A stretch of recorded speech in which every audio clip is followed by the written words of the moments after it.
dois, três, um, dois, três. Olá, bem-vindos a mais um episódio do meu podcast. Pessoalmente, tenho notas e basicamente quero-vos apresentar estas notas neste vídeo de hoje. Estas notas eu fiz enquanto estava a ouvir um podcast onde falam três.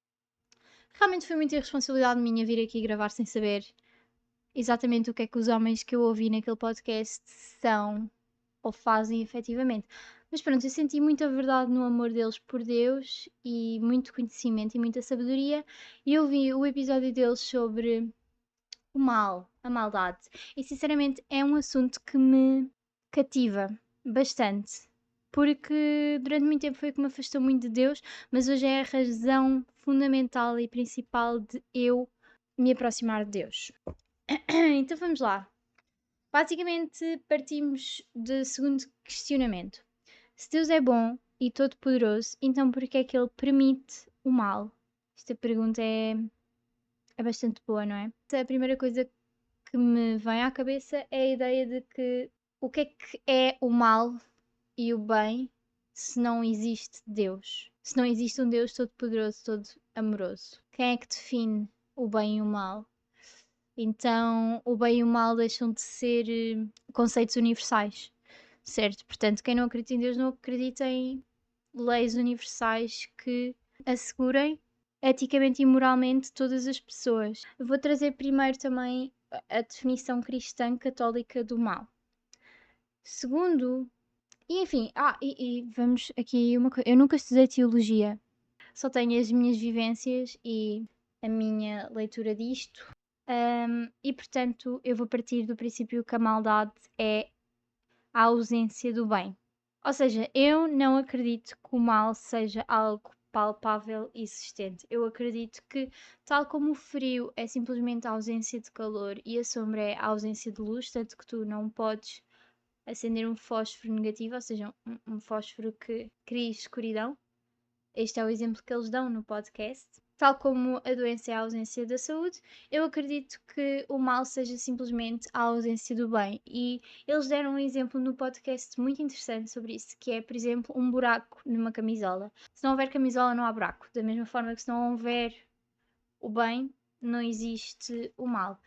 E portanto, eu não vejo o mal e o bem de uma forma manicaísta. E o que é que seria então esta forma manicaísta? Numa forma manicaísta, tanto filosoficamente como religiosamente, partimos do princípio em que o bem e o mal são duas forças equilibradas e que há sempre um mal no bem e há sempre um bem no mal e elas equilibram-se e meio que coexistem e lutam uma contra a outra, nunca sobressaindo uma acima da outra. Isto vai mais ou menos de acordo com a teoria do Yin e Yang e com o karma. Por exemplo, a questão do karma para mim sempre foi muito interessante, porque isto meio que parte do princípio que se tu tens alguma coisa negativa que te acontece é porque tu mereceste, de alguma forma. E não sei, isto parece-me teoria religiosa e filosófica muito humana, porque tanto no Yin e Yang como no karma nós partimos do princípio que o mal provém de Deus também.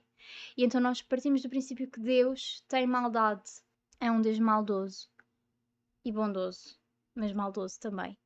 E eu acredito que a definição cristã de Deus seja a mais fidedigna, exatamente por ser a menos compreensível ao olho humano. Nós não conseguimos compreender o que é ser infinito, o que é ser todo-poderoso e muito menos o que é ser uma fonte de amor incondicional.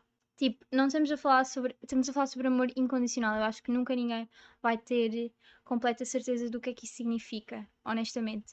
Deus, que é todo-poderoso, todo amoroso, justo, bondoso, piedoso, misericordioso, ele humilha-se ao ponto de se transformar num bebé humano, que é tipo um ser super, super, super vulnerável, imperfeito, supostamente, mas no caso de Jesus Cristo não.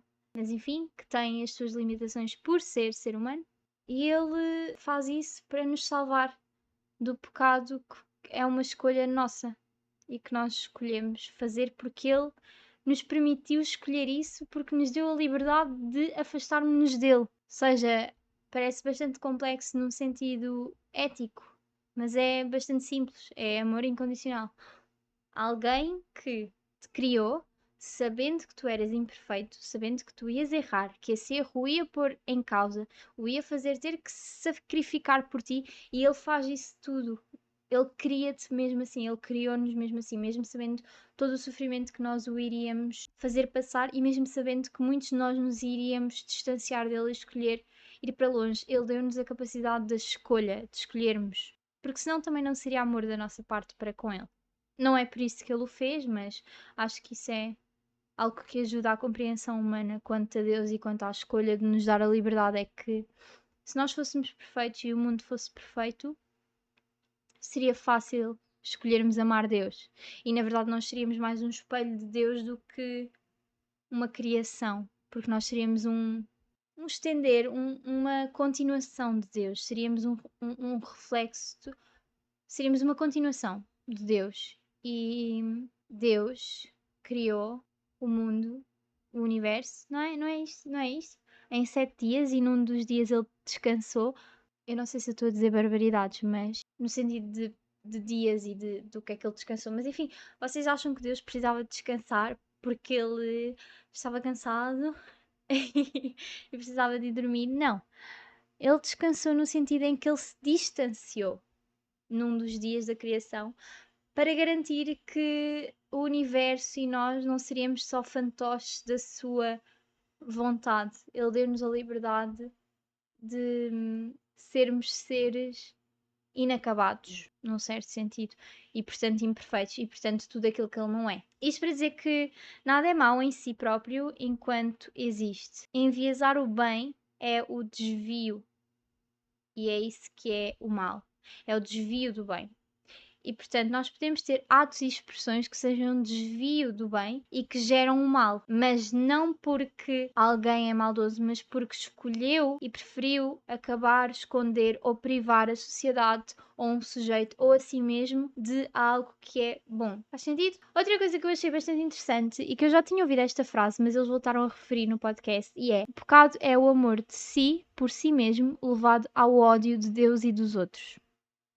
Esta frase foi muito poderosa para mim e fez-me entender muita coisa, porque eu antes acreditava que o contrário de amor era medo, ou seja, amor enquanto fonte de energia que nos leva a acordar, que nos traz o oxigênio, que faz as formiguinhas andar e comer um pãozinho e levar pão e construir as coisas e os pássaros e o ovo chocar e nascer um passarinho e ele voar, e é o que faz tudo acontecer. E portanto, para mim, o medo era aquilo que trava. O medo era aquilo que impedia o fluxo da vida natural, mas hoje em dia eu vejo que o contrário do amor é o ego, e que faz bastante sentido em relação a esta frase que diz que o pecado é qualquer ação que provenha do amor de si por si mesmo, ação, pensamento, ou seja, é o amor de si por si mesmo levado ao ódio de Deus e dos outros.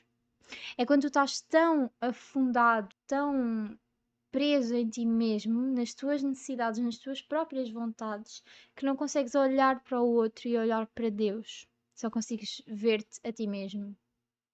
É a idolatração de si, basicamente. Portanto, na visão cristã, o mal nunca vem de Deus. Ou seja, Deus pode tirar o bem a partir do mal, Deus escreve direito em linhas tortas, mas Deus não quer necessariamente o mal para nós. Ou seja, eu não consigo ver Deus como um ser que castiga ou que tortura.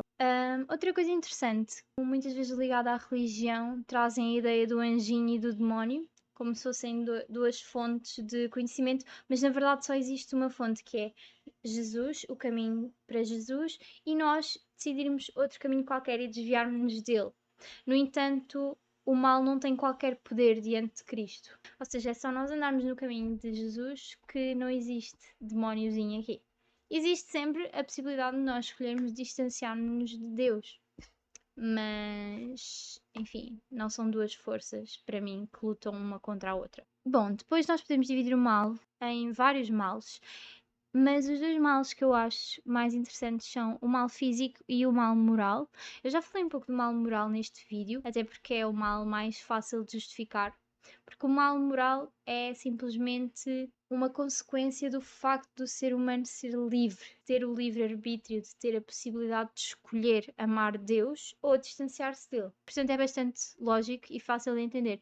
No entanto, o mal físico, enfim, eu pessoalmente entendo como uma consequência da condição finita e vulnerável das coisas que não são Deus. Ou seja, da mesma forma que nós, enquanto seres humanos, temos um mal moral, o universo tem um mal físico, tem as explosões, tem as enchentes, tem os terremotos, tudo o que acontece de mal fisicamente, a dor, o arder, o queimar, o incêndio, o sufocar, o afogar, porque se Deus criasse o universo perfeito, seria fácil nós amarmos o universo e logo vermos o universo como um reflexo de Deus. Não só seria fácil amar o universo, como seria óbvio e o único caminho, porque se é perfeito, não tem como tu não aprovares. No entanto, Deus não quer que o universo seja um reflexo dele mesmo, então cria-o exatamente no seu oposto.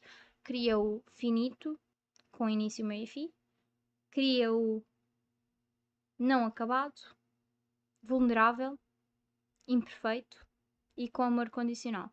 Porque Deus é, ultimately, tipo, no final, Deus é amoroso e não autoritário. Então, sim, Deus poderia muito bem, porque pensando em Deus como pai, um pai com um filho, um pai pode muito bem proibir o filho de sair de casa e manter a casa perfeita para o filho. Mas assim, como é que há a possibilidade do filho escolher ficar em casa e escolher fazer o bem, se o pai não o deixa sair de casa e fazer o mal, certo? Então eu acho que é basicamente a mesma coisa, mas com Deus. Deus fez uma casa amorosa, pura, misericordiosa, piedosa e criou-nos com o livre-arbítrio de poder sair pela porta fora e ir ver outra coisa. Só que lá fora tem coisas que não são necessariamente boas para nós. Mas se ele nos obrigasse a ficar em casa, isso iria contra ele mesmo. E Deus não é todo poderoso no sentido em que Deus não pode ir contra si mesmo. Isto parte do princípio então que amor não pode ser imposto e obrigado contra gosto ou contra a própria vontade. Amar é uma escolha que Deus nos deu. E como é que se tornaria então, como é que amor seria se não fosse voluntário? Portanto, haveria duas formas de garantir que não existiria o mal. Existia a possibilidade de distanciar-nos, mas não podíamos escolher isso. Deus proibia-nos de escolher. Ou o universo era todo perfeito. E para nós não teríamos muito bem para onde ir, se não perfeição, então teríamos que amá-lo de qualquer das formas. E pronto, acho que acho que é isto que eu tenho. Espera, não, tenho mais. Tenho mais, galera. Deus não castiga, mas de um mal podemos tirar o bem. Mas Deus não castiga para ensinar. Isto eu já tinha dito.